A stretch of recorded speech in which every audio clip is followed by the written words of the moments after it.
Hey, it's the podcast guy. Sutton United Talk Time on podcast. It's the Sutton Podcast. And there it is! Sutton United of the GM Vauxhall Conference have put out First Division Coventry City, winners of the FA Cup themselves less than 2 years ago.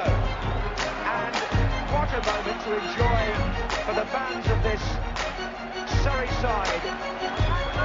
They've had their moments before, but never one like this. But the whistle goes down. Delight for Sutton United. Sutton United, the National League, are through to the last 16 of the FA Cup. No longer English football's perennial non-league club. A 123-year crescendo reaches a new peak for Sutton United, who are promoted to the Football League for the first time.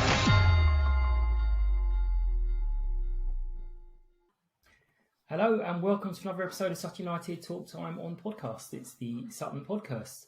Hopefully everyone understands that name by now. But I'm Mike, obviously, and joining me today on the panel, I'm definitely going to stick with using panel because I really do like that. We've got Neil. Hello, Neil. How are you? Hi, fine, thanks, Mike. Very well. Good. Thank you. And Paul. We've got Paul. Hi. Hi, Mike. Hi, everyone. Hiya. And we've got Will as well. Hi. Hello. Hi, guys. Lovely. So we're going to discuss the game in just a moment. There are just a couple of quickies before we do that. So all the ladies' matches were off today, so there was nothing to report on there because it was unsurprisingly frozen pitches everywhere. First point is had a lot of messages, which I find quite ironic, but about Josh, who had a little faint, my nephew, before the match. He is all okay. Lots of lovely messages from people, which I do find funny because I'm pretty sure if it had been me that was fainted, the messages would have been totally different. But yeah, he's fine. We're not really sure what happened. We're putting it down to the fact that he was so excited to see Ali Smith back in the lineup. He just couldn't take it. It's his favourite player. But yeah, we were taken by the St John's ambulance. I can only remember one of the names, Dave. But the St John's ambulance guys were great and took us round. So saw a completely different side of the match day experience, something I've kind of never really thought about. Had the club doctor come and check him over, or since found out one of the club doctors, because there's more than one, and he was fine. But yeah, it's a very different experience, one you don't really think of when you're just there to watch the football, because nothing ever happens. And but yeah, they really looked after him, put us in the stands to watch the game, which was a bit of an odd view for a few minutes. We let his mum know, and it was then mutually decided that we would be leaving.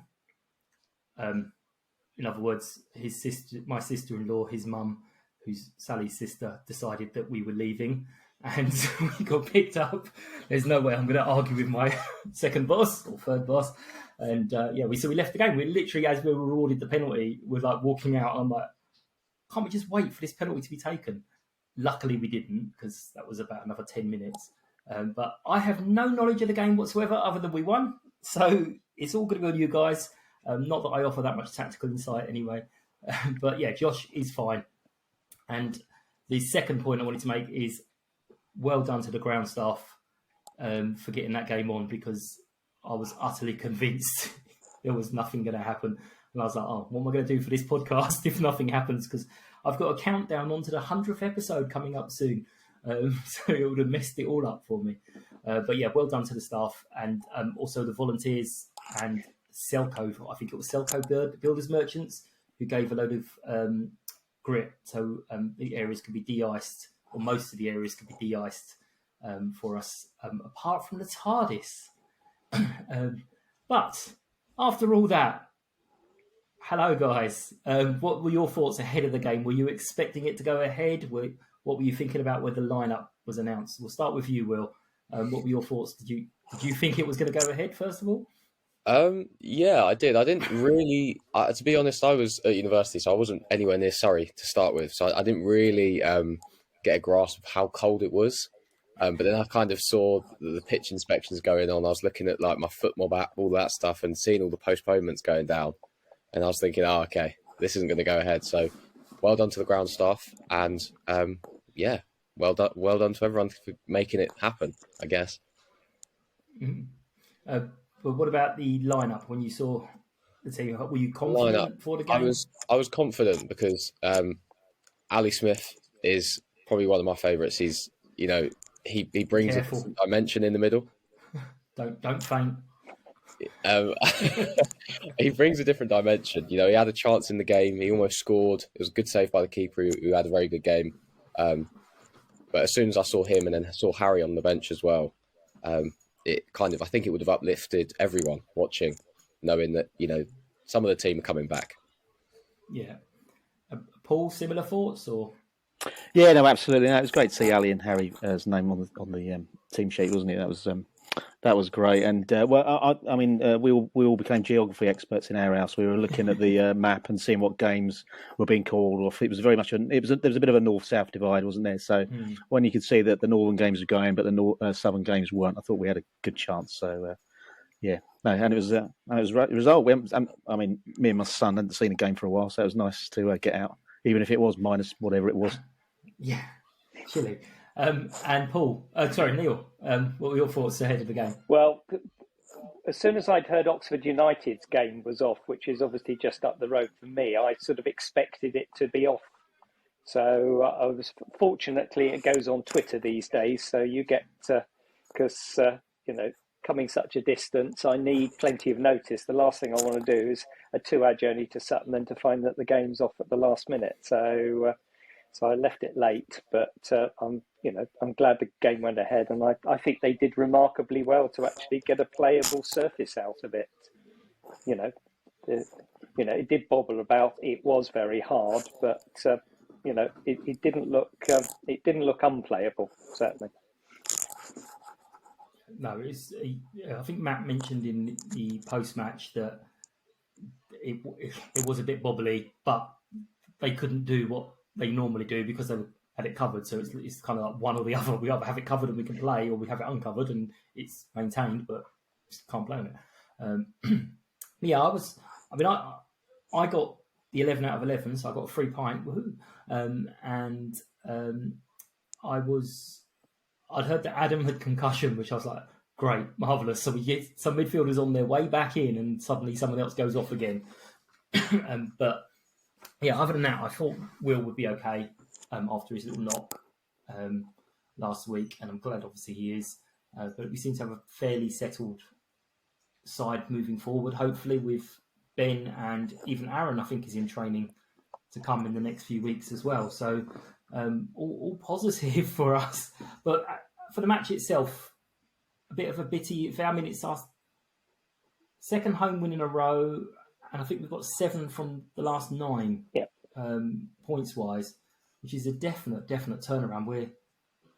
I think if we add on, I worked it out, so the points away from the relegation zone is 12, and if we add on 12 points to our current total, we'd be easily third place. So we definitely need to be looking up, not down now. But what was the game like? I did have lots of messages, and I think Gandamonian's put in the blog that people were very jealous of Josh being able to bugger off home. But what was it like to be there, guys? Cold. I'll tell you that. It was absolutely freezing. And yeah, you can tell that the pitch and the conditions definitely had an impact on the game. As you say, great that we could have it in the first place, but it was pretty scrappy.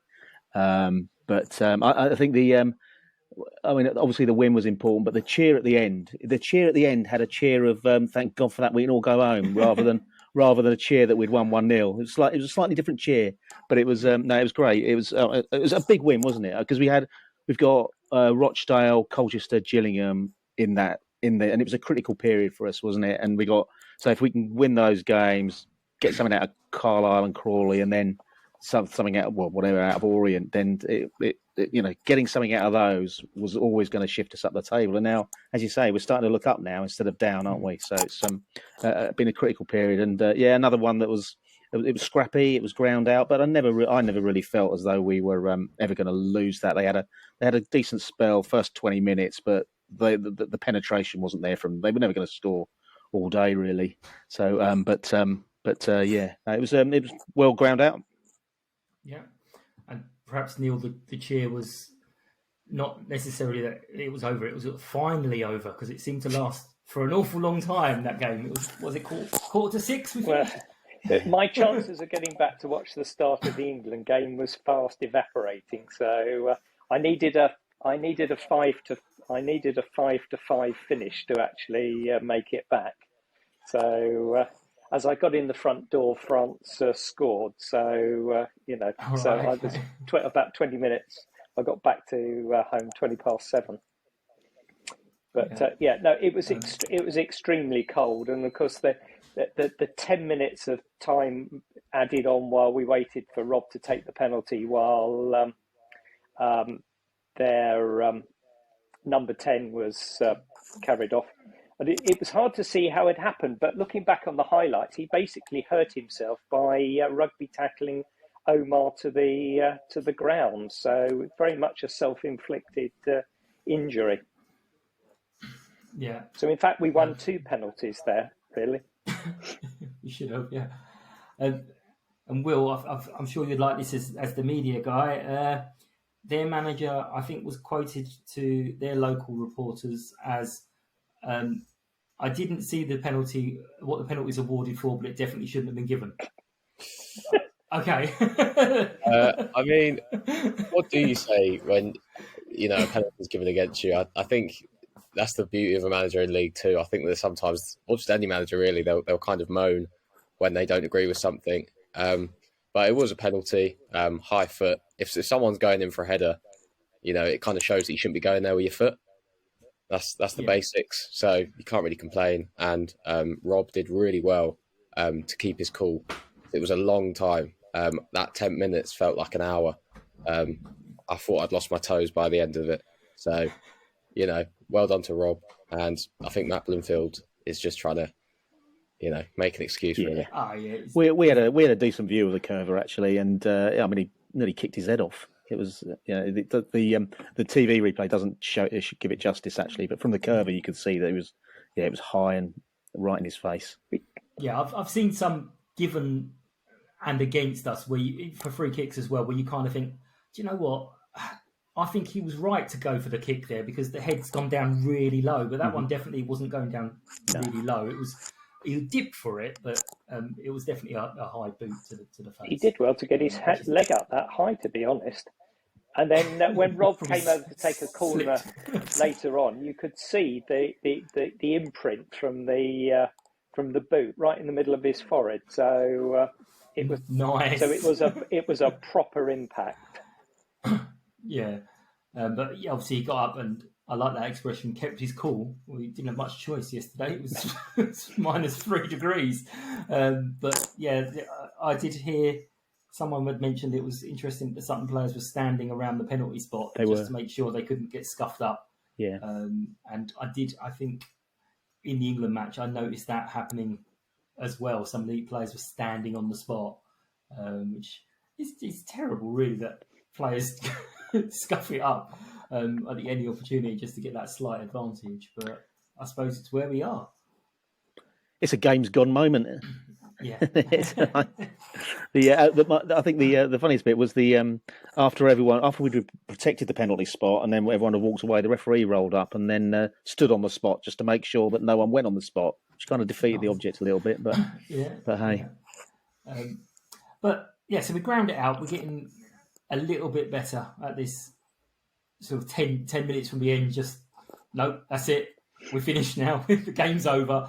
But was it as good as the Carlisle seeing the game out, or did they just not offer that much towards the end, really? I don't think they offered too much, but they were obviously going for it a little bit. They had, they were sitting back with their 10 men and then had 10 minutes left at the end to go for it and threw everything at it. So you've got to see that out, haven't you? But I think we did a decent job of it. I think they had a half chance, didn't they? But which you're always going to get at that last 10 minutes or so. But no, it was a all good professional job at the end there. That was from what I saw. We still looked as if we were trying to get a second because we were still, we were still pressing, we were still breaking, and as the game got on, ironically, as the pitch deteriorated, actually our passing got better, because in the first half we struggled to string 2 passes together. In the end, we were actually getting quite a lot of passes together and some good, some good movement. Okay, they'd only got 10 men by that stage, so there was a bit more space, but we were getting better as the game went on. Yeah, and I mean the sending off, no real complaints they can have really. Was definitely too. No, you're shaking your heads. And I know Gandamonian tweeted that one of their players probably should have gone in the first half. And is it the 5? That was Smith, yeah. The ref bottled he was hooked at half time. Yeah. Yeah, I think 9. At some point he stopped the game and he went to get a card and then he just put the card back in and carried on. I think that was for the number 5, but everyone in the media bench around me was a bit like, "Hey," it was a bit like, "What's going on?" I don't know if he was told if he missed something or if someone was like, "Oh, it's a Colchester player," and he looked around and thought, "Which one?" Yeah, no, I think they sometimes it shouldn't be, but I think sometimes when it's a second yellow, it needs to be a serious second yellow rather than just okay, that's a yellow. So they do sometimes think, I don't want to do the sending off. That's not warranting a sending off. They shouldn't do, because you should get sent off for whatever, if it's 2 reasons, whatever. But he scythed Donovan down, so basically it was a nasty challenge. It was. Yeah. I thought Omar did a really canny job for that second yellow card to get for the guy to be sent off. He was running with the ball, sort of leant into the guy a bit and almost forcing him to hack him down. I thought it was a real canny bit of professional football, actually. Yeah, and then there was a moment, I can't remember where I read it, that Will had in the second half at the far end. I think one of their players went down, and one of their players there was a little chat or something. Yeah, it was. So it was Will Randall and Junior Chamadou, I think, the right back.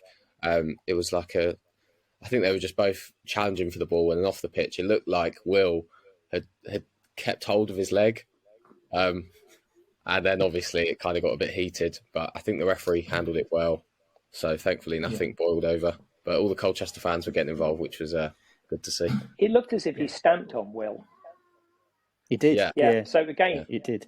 We've had Craig's gone for that. So So he could have gone for that. What I thought was most bizarre, facing 8. Yeah. What was most bizarre was right at the end was the guy who got hold of Joe Kizzy's lapels and marched him across the, backwards. Joe didn't retaliate in any way, and all the other players came round, and they both got booked, which I just thought was, I thought that was a yellow card that Joe did not deserve, because he showed great composure from being manhandled for no reason. I thought that was a very unfair card for Joe. Yeah, I think that's just the default sometimes when all the players get involved. The ref kind of books the only ones he can remember and tries to do one from each side just to even it up and try and calm things down. I think that's happened for years, but I don't think it's never going to stop. It's just a tactic they do. But yeah, as you say, it's sometimes very unfair. But again, I know it's not professional. I know it's not the right thing and everything, but I do like the idea of all our players come charging over to help out. I don't mind that at all. I think that shows good togetherness. Absolutely. It's one of those ones, isn't it, where no one likes to see that, but really everyone likes to see that. Yeah, absolutely. Yeah. As I said against Wimbledon, you're taking names who wasn't there. On that, and again, I don't know if anything's actually come out on the Wimbledon one. It was apparently the goalkeeper was taking the piss out of the fans. They weren't having it because we just lost as well. So it was like, okay, we lost, take the piss out of us, don't take the piss out of them. But Will's just left because he knows it's coming to the pod bit. So, player of the day. I will give you all a second because Will is on his way back, I think. There he is. But we will go for the player of the day question. So 2 seconds. Now watch me do my dance. I'm the. That was shorter than expected. But anyway, we'll start with there's 4 of us, but I didn't see the match. So you guys kindly told me that the sponsors player of the match was Will yesterday. So I'm going to put Will as the first choice. And then I'll start with you, Neil, for the second selection. So who's your player of the day? I think I'm going to pick who the other 2 would have picked first. I think it's got to be Ali. I thought he was absolutely awesome, and it was so great to see him back. You know, he's what we've been missing, and he was very unlucky not to score because that was a cracking shot, and their keeper, that was a worldie save. Excellent. So Ali, for you. Paul, should we go with you? Was it going to be Ali you were going to choose? My frame, certainly. I think I'd probably go with Joe, I think, because he didn't have too much to do, but what he did, he was. I thought he did really well at the back there. And Will, who's you going to go for? I'm going to go for Enzio. I think, again, he's still out of position, and I saw someone on the forum said that he's lacking consistency or something along the lines, but I think he's been good. Whoever he was marking, I can't remember. I think it might have been Newbie. He was quiet, and it was a bit like the Wimbledon performance. There was just no flaws to it. So he's my man. Perfect. I honestly, I think Enzio has played better at right back than he has on the wing. Yeah. I don't know why, but maybe it's just that he's constantly switched on because he's got to think, right, what have I got to do? What have I got to do? But the few times he's then moved forward again, I've been like, oh no, it's not quite there. So I think someone was saying that we need a new right back, and it's like, do we? I mean, we've got Joe, we've got Enzio who can play there, and we've got Roman as well, who's on loan at the moment. I think he's won, certainly in 2 or 3 matches, he's won 2 Man of the Match awards. I know it's a different level, but Enzio, I think has played brilliantly at right back. That's exactly the conversation Will and I had before you came on. We said exactly about he's better there, more consistent, and he's better than when he plays as a winger. So that's totally independent there, Mike. Yeah.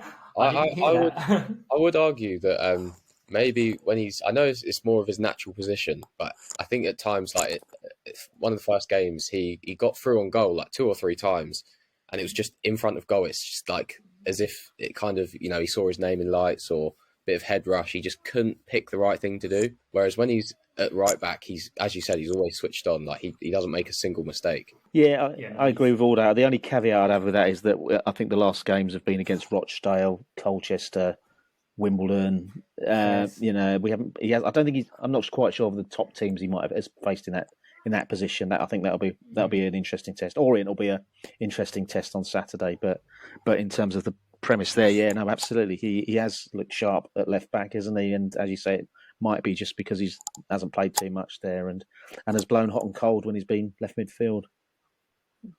We've not mentioned them today, but the effect of Ali coming back, totally different game from Craig yesterday, because basically he could commit more because he got Ali there and then Harry coming on afterwards. So Craig had one of those games where he was very much involved.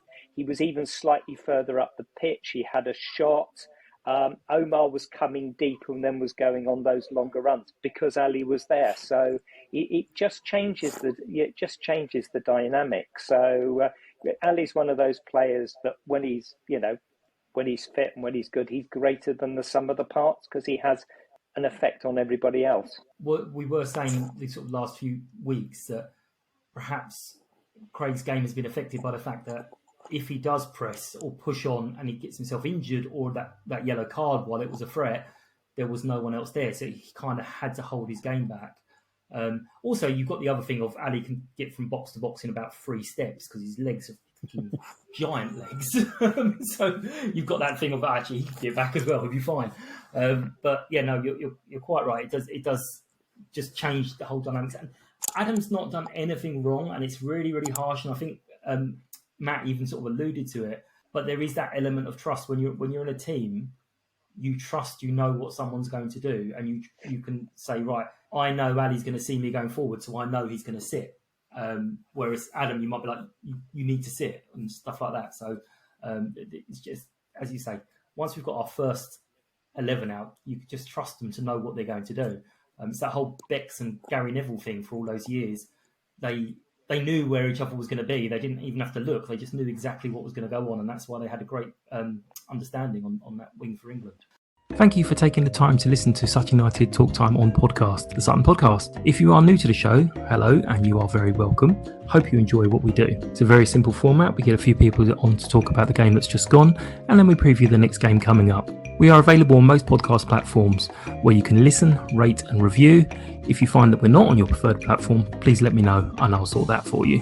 If anyone would like to support the podcast, you can find out how with more information on the website, which is www.suttonpodcast.com, and there's a tab where you can find out how to be a guest as well. Please find us on Facebook, Twitter, Instagram and TikTok with the username @SuttonPodcast. Every like, follow and share is really appreciated. Hope you enjoy the rest of the show. Thank you. Yeah, England lost. I mean, anyone, yeah. So I saw a tweet on the morning going, belting out 3 lines as I'm de-icing my car is not the one. It's definitely not. I didn't think they were that great. I watched it. It's one of the few games I've watched. What did you guys think of the England match? Very quickly, because no one really gives it down. To be honest, I think some people I've seen have complained about the ref, but how often do you get 2 penalties in a game? It doesn't matter how many penalty claims there are to get 2. We were given the chances. We had 2 free kicks on the edge of the box, didn't score them. We've lost. That's it. Yeah, it should have actually been 3 penalties. Yeah. I think the Kane one that they went to VAR, I think the reason that wasn't given because it was outside the box, the foul started, and they can't go back for that reason unless it's a penalty.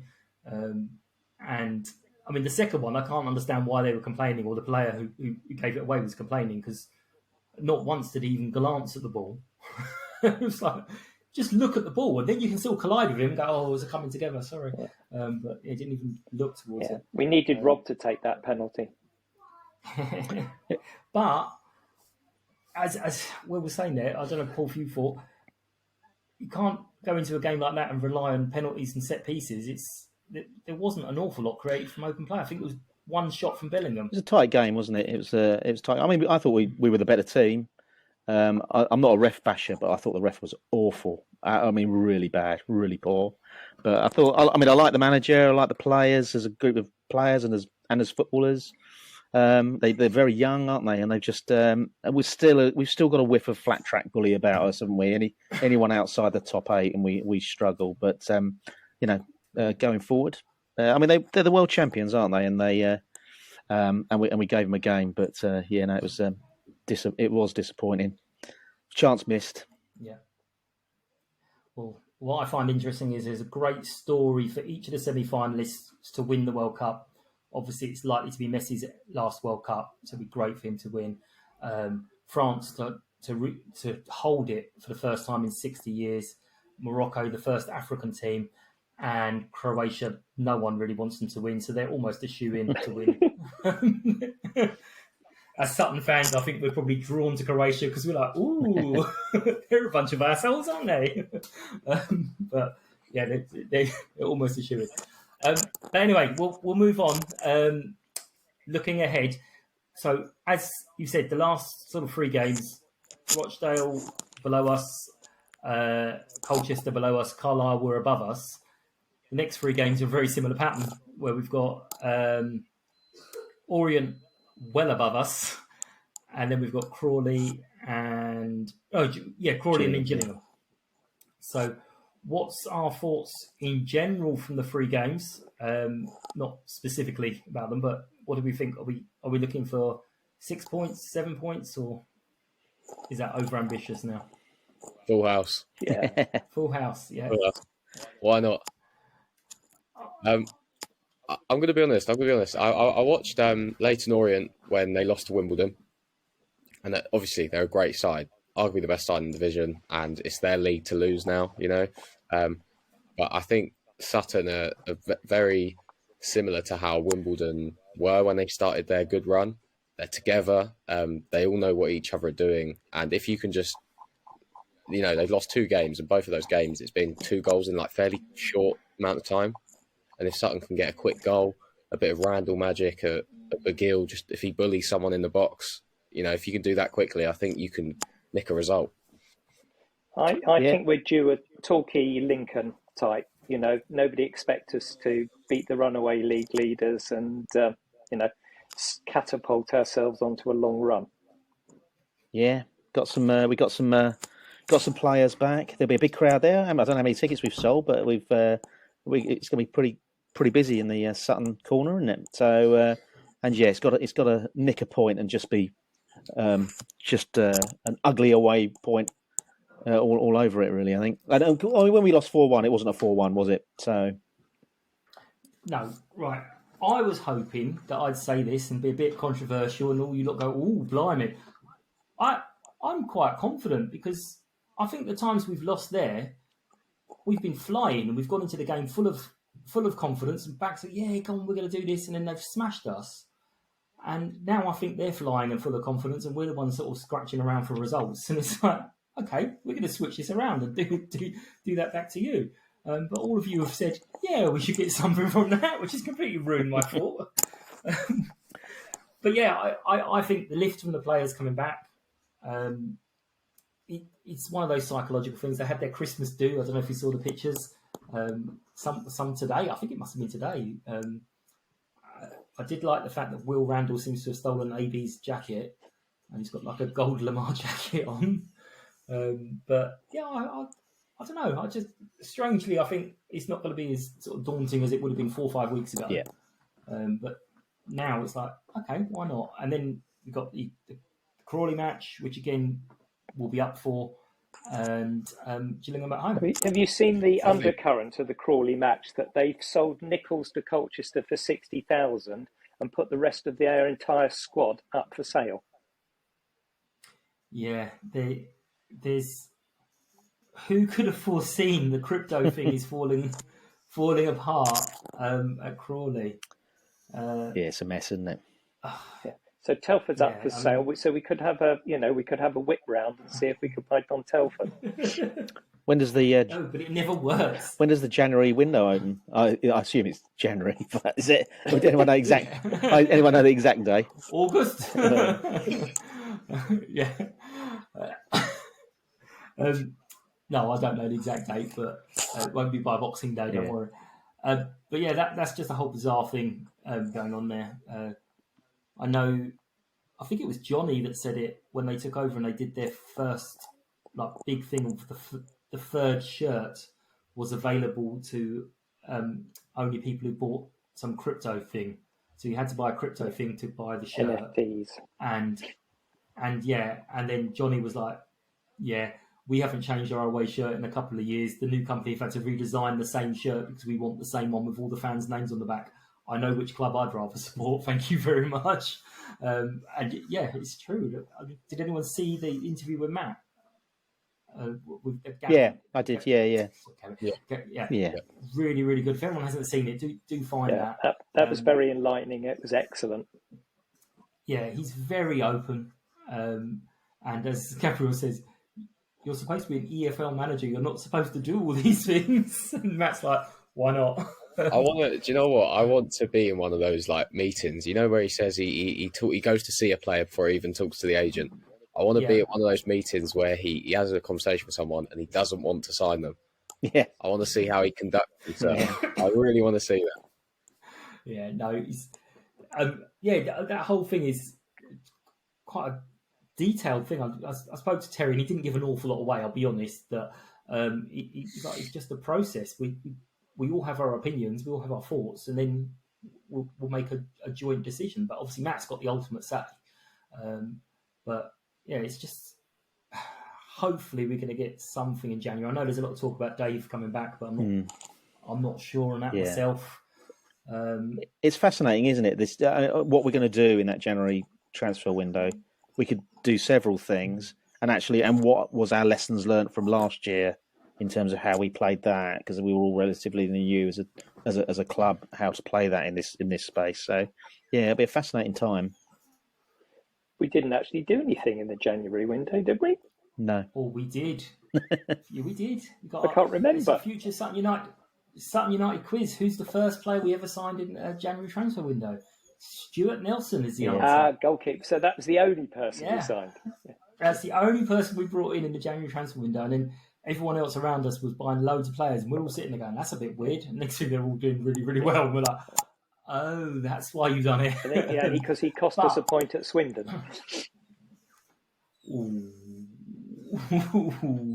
He did.